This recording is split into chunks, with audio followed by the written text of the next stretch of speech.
नमस्कार। किसी ने लिखा है कि हिम्मत से बुलंदी है, आसमान ही मंजिल है। जज्बा है कि हारते नहीं हम, मुश्किल से लड़कर जीतते हैं हम है भारत का शौर्य, हम है भारत की सेना। जी, मैं अश्विनी विजय प्रकाश पारीक आज इस खास पेशकश पर आपका स्वागत करता हूं। आज देश कारगिल विजय दिवस का जश्न मना रहा है। देश के हर कोने में साल 1999 की वो यादें हैं जो मुल्क पर मंडराने वाले खतरों को नेस्तनाबूद करके हर एक किस्से को जहन में संजोए हुए हैं। भारत की सेना ने हर मुश्किल टास्क को न सिर्फ पूरा किया बल्कि अपने अमन में खलल डालने वाले दहशतगर्दों को बेपर्दा करके दुनिया के सामने रख दिया। ये जलसा है सेना की शौर्य गाथा। शहादत और पराक्रम के बिना इसे अधूरा कहा जाएगा। देश की इस ताकत को आज हम इस विशेष पेशकश के जरिए सलाम कहना चाहते हैं। ये ताकत है वतन की। खास मेहमानों के साथ सारे पहलुओं पर होगी बात। ताकत वतन की तुमसे है।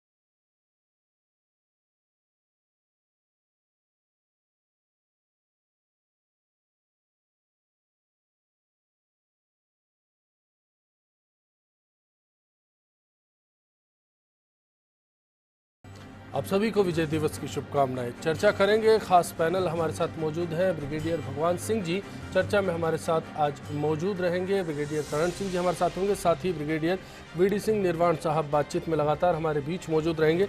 आप सभी का खास तौर पर स्वागत करना चाहते हैं। झुंझुनू से एक शौर्य गाथा है। झुंझुनू का नुआ गाँव यूं ही चर्चा में आया। सोचा आज इस मौके पर चर्चा की जाए।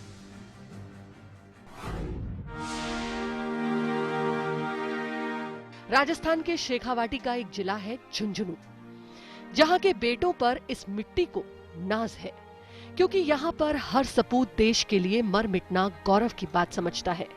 देश को सबसे ज्यादा सैनिक और शहीद देने वाली झुंझुनू की मिट्टी के कण कण से वीरता टपकती है।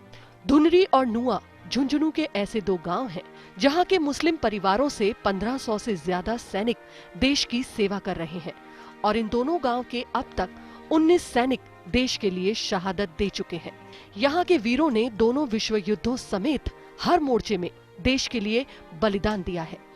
झुंझुनू के धुनरी गांव के 643 मुस्लिम घरों में 750 फौजी हैं। इस गांव से 15 सैनिक देश के लिए शहीद हो चुके हैं। वहीं 1000 घरों की बस्ती वाले नुआ गांव में भी 800 से ज्यादा सैनिक हैं। राजस्थान की पहली मुस्लिम महिला लेफ्टिनेंट कर्नल इशरत अहमद भी इसी नुआ गांव से है। हम 4 भाई थे, चारों भाई फौज में भर्ती हुए। मेरे 2 लड़के फौज में, एक पेंशन आ गया, एक ऑन सर्विस है। और जो पेंशन आ गया उसका एक लड़का सद्दाम हुसैन अभी फौज में है और 2 पोते और मेरे दूसरे लड़के के भी फौज में हैं। मेरे एक लड़का शहीद हो गया, वो बीएसएफ में था, और एक पोता जो है नौकरी कर रहा है वो भी बीएसएफ में है। उसको इन दोनों को तथा भतीजे को दोनों को नेशनल अवार्ड मिला है और अब राष्ट्रपति अवार्ड मिला है। गांव में कई ऐसे परिवार भी हैं जिनमें 5-5 पीढ़ियों से फौज में भर्ती होने की परंपरा चली आ रही है। आर्मी से रिटायर्ड धुनरी के फारूक खान के 4 बेटे सेना में हैं, तो नुआ गांव के नजर मोहम्मद के परिवार से 23 फौजी देश की आर्मी में अपनी सेवाएं दे रहे हैं। दुश्मन से लोहा लेने के लिए गांव के मेजर एसएम खान और मोहम्मद हसन को वीर चक्र से नवाजा गया है। कारगिल युद्ध में शहीद हुए मोहम्मद रमजान खान की शहादत के चर्चे आज भी लोगों की जुबान पर हैं और ऐसे ही सैकड़ों योद्धाओं की कहानियां शेखावाटी की मिट्टी अपने सीने में दबाए हुए है। शेखावाटी की रग रग में देश सेवा का जज्बा इस कदर भरा है कि यहाँ के रिटायर हो चुके सैनिक आज भी देश के लिए लड़ मरने की ख्वाहिश रखते हैं। हमारे वालिद साहब 1945 के अंदर सेकेंड वर्ल्ड वार में थे। उसके बाद हमारे 2 भाई 62 की लड़ाई में और 71 की लड़ाई में थे। उसके बाद मैं भी 76 के अंदर आर्मी में चला गया। उसके बाद मेरे से 2 छोटे भाई हैं, वो भी आर्मी में हैं। हमारी कौम का उत्थान पृथ्वीराज चौहान के वंश से हुआ है और जब से हमारी कौम बनी है उसके बाद से सैनिक सेवा में रही है, चाहे वो कोई भी युग हो। पहले राजा और महाराजाओं के साथ टाइम पर हम जो है वो रिसालों के अंदर हमारे जो बुजुर्ग थे वो नौकरी करते थे। उसके बाद में उन्हीं से ये हमें तालीम मिली और वही संस्कार हमें जो है उसी चीज़ के लिए हमें उभारते हैं और हम आर्मी ही को हम ज्वाइन करते हैं और बाकी हमारा कोई साइड भी धंधा है नहीं। झुंझुनू के वीर सपूतों के साथ ही यहाँ की महिलाओं में भी वीरता का जज्बा कूट कूट कर भर गया है। अपनों को खो देने के डर से दूर ये महिलाएं हर मोर्चे पर बखूबी उनका साथ निभाती आ रही हैं। गांव की महिला नसरीन बताती हैं कि उनके परिवार की 3 पीढ़ियां फौज में रहकर देश के लिए अपनी सेवाएं दे चुकी है। अब उनका बेटा एयरफोर्स में अपनी सेवाएं दे रहा है और अपने पोतों को भी वो सेना में भर्ती करने के लिए अभी से तैयारी कर रही हैं। एक लड़का है, वही फौज के अंदर है, देश की सेवा के लिए। इंशाल्लाह पोते को भी मैं देश की सेवा के लिए भेजूंगी, मेरा यही वादा है। हमारी पुरानी परंपरा बनी रही है साहब, इसलिए हमारे दादा परदादा दास ससुरा परदादा ससुरा सभी फौज के अंदर था। गांव के इन योद्धाओं ने देश के लिए अपने प्राण न्यौछावर किए हैं, लेकिन आज मुल्क के हालात इन वीरों के मन में टीस की तरह चुभ रहे हैं। एक खास तबके को देश से अलग मानने वाली विचारधारा पर बोलते हुए ये सैनिक कहते हैं कि ऐसे लोगों को अपनी शहादतों से वो देशभक्ति का सबूत दे रहे हैं और आगे भी देते रहेंगे। फर्स्ट इंडिया के लिए फयाज की रिपोर्ट। ये रिपोर्ट सोचा इस मौके पर दिखा दी जाए, लेकिन बात आज विजय दिवस की, इस जलसे की जिस पर पूरे देश को नाज है। इसी के साथ एक सवाल आपसे करना चाहते हैं कि क्या कारगिल के विजय से आप देश के दुश्मनों को सबक मिला है, ऐसा मानते हैं? अपनी राय ज़रूर दीजिएगा firstindianews.com पर, साथ ही हमारे फेसबुक पेज या फिर ट्विटर पर आकर बता सकते हैं कि सवाल पर आज आपने क्या राय रखी है। सिलसिलेवार अगर 65, 71 फिर आते जाइए, कारगिल तक आइए, लगातार देश के दुश्मनों को सबक मिला है। देश इस बात का जिक्र करता आया है। ब्रिगेडियर भगवान सिंह साहब, सबसे पहले आपका रुख करना चाह रहे हैं। ये पूरी जो तस्वीर है, विजय गाथा है, इसकी शुरुआत होती है, आगाज़ होता है और फिर दुश्मन का खात्मा होता है, फिर नया दुश्मन तैयार हो जाता है। क्या ये सिलसिला जारी रहेगा? हमारी सेना का हौसले जो हैं उनको कायम रखने के लिए पूरा देश दुआएं करता है, लेकिन जो आज विजय दिवस है, इस मौके पर पहले मैं देश के सैनिकों के नाम आपका एक संदेश जानना चाहूँगा। देखिए, देश के सैनिकों के नाम से संदेश मेरा यही है कि जो आज तक भारतीय सेना ने जो उम्दा काम किया है वो जारी रखें, उनकी ट्रेडिशन जारी रखें और जहाँ भी आपको ड्यूटी मिले, जहाँ भी आप जिस हालात में हैं, देश की सेवा के लिए, देश की रक्षा के लिए आपको सब कुछ न्यौछावर करने का जज्बा बना रहे। जी करण सिंह जी, क्या आप इसमें कुछ ऐड करना चाहेंगे, कुछ जोड़ना चाहेंगे, जिससे कहा जाए कि भारतीय सेना है, शौर्य पराक्रम गाथा जिसको हम कहते हैं, उस पर दुनिया भी नाज करती है? मैं ये ब्रिगेडियर भगवान सिंह साहब ने बहुत उसको सही शब्दों में रखा है और मैं आज के जो हमारे नौजवान सैनिक हैं उनको ये भी संदेश इसमें जोड़ना चाहूँगा कि बदलती हुई टेक्नोलॉजी को हम दोनों हाथों से अपनाएं, क्योंकि आज का ज़माना और आने वाला समय जो है उसमें टेक्नोलॉजी का युद्ध के अंदर एक बहुत बड़ा रोल रहेगा और उसके साथ साथ चल के और उसको अपनाने में हमारी जो सैन्य शक्ति है वो ना ही बरकरार रहेगी, उससे ज़्यादा उभरेगी भी। और आने वाले समय में जो पाकिस्तान और चाइना से जो चैलेंजेस हैं, अभी चाइना जैसे डोकलम के अंदर आया हुआ है, उसका हम भली भांति सामना कर पाएंगे। जी ब्रिगेडियर निर्वाण साहब, आपसे भी जानना चाहते हैं कि आज सैनिक की ख्वाहिश क्या है, उसको किस तरह का संदेश चाहिए देश के नाम से? ख्वाहिश की बात करें तो ख्वाहिश तो बहुत है, लेकिन उनका सबका पूरा होना बड़ा मुश्किल है जी। लेकिन जो देश जिस हालात में है और जो कुछ वो कर देते हैं उसको अपनाना चाहिए और जो देश के ट्रेडिशंस रहे, स्पेशली आर्मी के जो ट्रेडिशंस रहे कि अब स्टे अवे फ्रॉम पॉलिटिक्स और पे वगैरह की बात मत करिए। सोशल मीडिया जो है इतना इफेक्टिव हो गया है जिससे कि मानसिकता जो है जवान की बदल जाती है। इन्वायरमेंट जो है वो बहुत डिफ़िकल्ट हो गया है, तो जवान को उस इन्वायरमेंट सोशल मीडिया से दूर रहना चाहिए, राजनीति से दूर रहना चाहिए, और जो शपथ ली है इस देश की रक्षा करने के लिए उस पर कायम रहें और अपना पूर्ण तरह से जो है वो अपनी ड्यूटी निभाएं। चलिए, महत्वपूर्ण पहलू है यहाँ पर आपने रखे हैं हमारे सामने, लेकिन आज बात कारगिल की है तो कारगिल से जुड़े प्रसंग हर कोई जानना चाहता है। आपका तजुर्बा उस वॉर को लेकर, चाहे मैदान में रहे चाहे कहीं और रहे, क्या रहा? क्योंकि एक सैनिक हमेशा युद्ध भूमि से जुड़ा होता है, चाहे वर्दी में हो या फिर ना हो, जज्बे में, जहन में हमेशा देश पहले होता है। भगवान सिंह जी, वो 1999 का वाक़या आपके जरिए हम जानना चाहेंगे। जी देखिए, बात यह है जो कारगिल युद्ध हुआ वो जितने भी आज तक युद्ध हुए हैं इतनी हाइट पे कोई भी देश आज तक नहीं लड़ा है। पहली बात तो जी 18,000 फीट की ऊंचाई पर 16,000 से 18,000 तक की हाइट है। और फिर देखिए जो हमारी एयरफोर्स है वो 20,000 से 30,000 फीट की ऊंचाई पे उनको उड़ना पड़ता है। तो इस हालात में आपकी 30% उनकी जो एयर डेंसिटी है वो कम हो जाती है।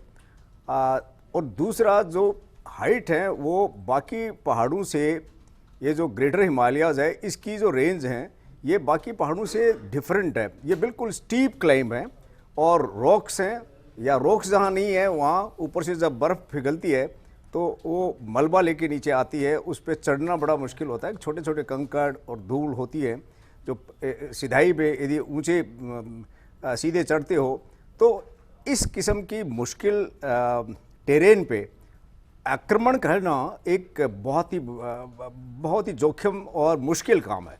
लेकिन भारतीय फौज ने देखिए जो इलाका है वो नॉट ओनली दैट ये टेरेन ऐसा मुश्किल है, क्लाइमेट भी ऐसी है कि जितना ऊपर चढ़ोगे आप ज़्यादा वजन नहीं ले जा सकते हो। आप चढ़ोगे तो सांस आपका फूल जाएगा, आपके दूसरे जो खाने पीने की जो आपकी आदत है वो कम हो जाएगी, आप खाना अच्छा नहीं लगेगा। सो ये जो हाई एल्टीट्यूड के जो लक्षण हैं ये सोल्जर के लिए एडवर्स इफेक्ट करते हैं हेल्थ के ऊपर, उसके मोरल के ऊपर, उसके परफॉर्मेंस के ऊपर। तो इसलिए इस एडवर्स सिचुएशन में, adverse climatic condition, adverse terrain में हमारे फौजियों ने जिस हिसाब से वहाँ जाके अटैक किया है, आक्रमण किया है, वो एक काबिल तारीफ है। मेरे ख्याल से किसी भी देश के किसी अन्य भाग में इस तरह की मुश्किल लड़ाई किसी ने नहीं लड़ी होगी। ये चुनौतियां हैं और इन चुनौतियों से लड़ना, जूझ कर जीतना भारत की सेना जानती है।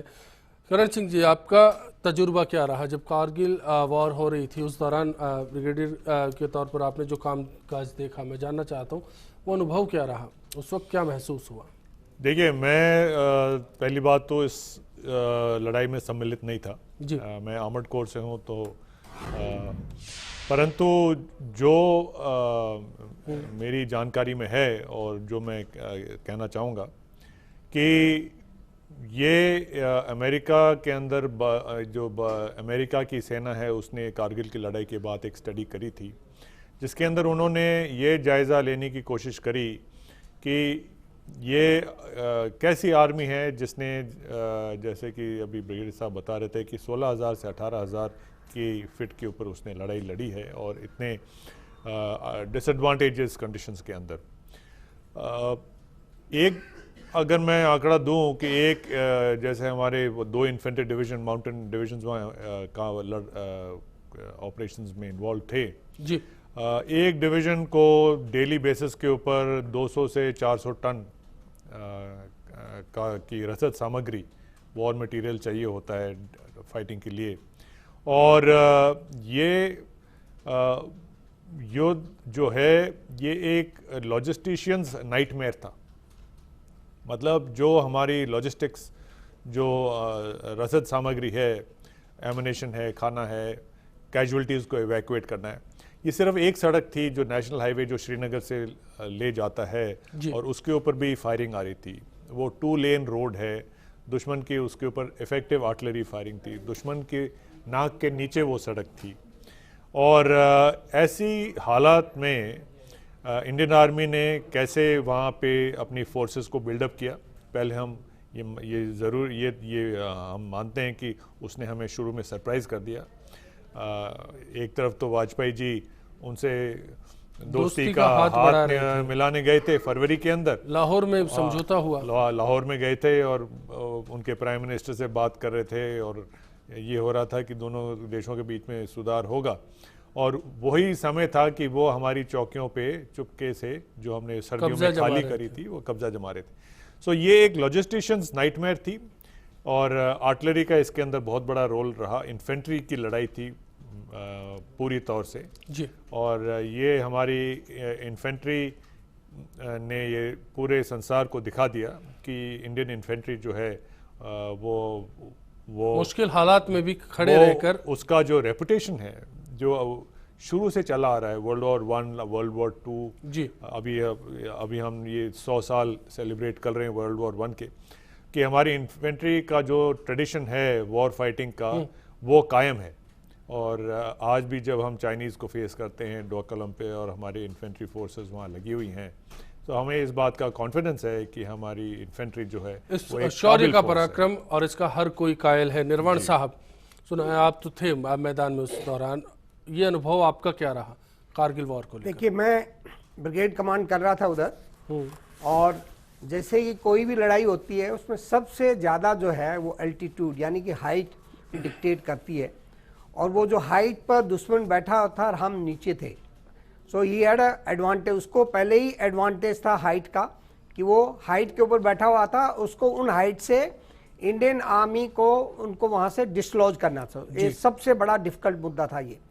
सेकेंड है कि ये बहुत एक नैरो वैली है, उसमें डिप्लॉयमेंट के लिए स्पेस बहुत कम था, इन्फेंट्री के लिए भी कम था, आर्टिलरी का डिप्लॉयमेंट के लिए व्हील टू व्हील गन लगी हुई थी, बहुत डिफिकल्ट वो काम था, स्पेस कम था। तीसरा जो डिफिकल्ट काम था कि जो रोड थी, जो एक हाईवे जैसे अभी बताया है, वो हाईवे वो डोमिनेट कर रहे थे बाय ऑब्जर्वेशन एंड फायर, कुछ जगह से वो डोमिनेट कर रहे थे, इसलिए वहाँ पे बम्बार्डमेंट हो रहा था। सो इन सिचुएशन में एंड देन मेंटेनेंस, जो जितनी आर्मी थी उधर या आर्मी की फोर्स थी, उसका मेंटेनेंस बहुत डिफिकल्ट था। सो 4 डिफिकल्ट प्रोपोजिशंस थे, और इन चारों को देखते हुए ये एक बहुत कठिन काम था कि उस युद्ध को लड़ना। In fact it was very hard this thing to learn कि भी 18,000 हाइट से 15,000 हाइट से दुश्मन को कैसे डिसलॉज किया जाए। बट इंडियन सोल्जर जो है उसने प्रूव कर दिया है कि उसकी कैपेबिलिटी के बियॉन्ड कुछ भी नहीं है, और वो कोई भी काम कर सकता है, और उसने इतना अच्छा काम करके दिखाया और जिससे कारगिल का युद्ध जीता। बोफोर्स गन का उधर डिप्लॉयमेंट था, बोफोर्स ने बहुत अहम रोल उधर अदा किया, और बोफोर्स ने डायरेक्ट फायरिंग के अंदर जो है जो कॉन्सेप्ट निकाला गनर्स ने, डायरेक्ट फायरिंग से भी बहुत जो है प्रभावित हुए थे, और ओवरऑल जो है it was a victory, and victory because the soldier was very good and he performed very well. एक युद्ध के लिए असला काफ़ी ज़रूरी होता है, और इसी असले के दम पर लड़ाइयाँ जीती जाती है। आजकल असले की चर्चा बहुत हो रही है। ब्रेक ले रहे हैं, लौटेंगे। एक सेना की ज़रूरतें क्या है, जज्बा उनसे कैसे हो सकता है, और इन तमाम सूरत हाल में कारगिल को याद कीजिए। आज विजय दिवस है। ब्रेक के बाद अभी के जो हालात ऐसे है कि उस पर भारतीय सेना पे बहुत ज़्यादा सियासत होने लगी है, कि ऐसा लगता है कि एक सेना और एक राजनीति दो अलग अलग चीज़ें होती है। सेना को सेना का काम करना चाहिए, और राजनीति जो भी करते हैं उनको राजनीति करनी चाहिए। लेकिन आज अभी ये हालात हो गए कि दोनों मिक्सअप हो गई है, सेना पे दबाव लगाया जाता है। आज भी लोगों का मानना है कि आर्मी में महिलाओं की भूमिका नहीं है, ऐसा मानना है कि वहाँ पर महिलाओं की कोई जिम्मेदारी नहीं है, देशभक्ति में महिलाएं अपनी भूमिका नहीं निभा सकती हैं। यह लोगों का एकदम गलत वह है। महिलाएं भी अपना ताकत वतन की तुमसे है, हिम्मत वतन की तुमसे है, इज्जत वतन की तुमसे है, इंसान के हम रखवाले। ताकत वतन की हमसे है, हिम्मत वतन की हमसे है, इज्जत वतन की हमसे है, इंसान के हम रखवाले। पहरेदार हिमालय के हम झोंके हैं तूफान के, सुन